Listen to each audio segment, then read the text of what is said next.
السلام عليكم. اليوم غنصاوبو بطاطا محمره في الفران اولا البوطيطوس. كيف ما كتشوفوا الشكل ديالها كتجي واحد البطاطا اللي محمره ومقرمشه ومنسمه، كتجي صراحه لذيذه بزاف. ندوزو على بركه الله الوصفه.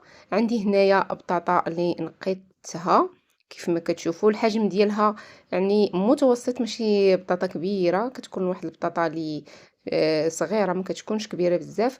غناخدها نقسمها على 4 على هذا الشكل هذا. صافي غنديرها في واحد لوبول. غادي نسمها بشويه ديال القزبر يابس، شويه د الحار، شويه سكينجبير، وعندي هنايا الفلفله حمراء اولا فابريكا، الملحه، شويه ديال الخرقوم، وعندي الزعتر. كيف ما كتشوفوا حكيتو بين يدي على هذا الشكل هذا. وواحد فص ديال الثوم، الا كانت عندكم الثومه بودره فضيفوها، وزيت الزيتون. غنخلط مزيان هاد العناصر هادي كيف ما كتشوفوا، وغنديرها في اللاطه. عندي الفران ديجا مشعول، يعني ضروري الفران يكون سخون. صافي غنشعل عليها من التحت حتى طيب، ونشعلو عليها من الفوق باش تحمر لينا على هذا الشكل هذا.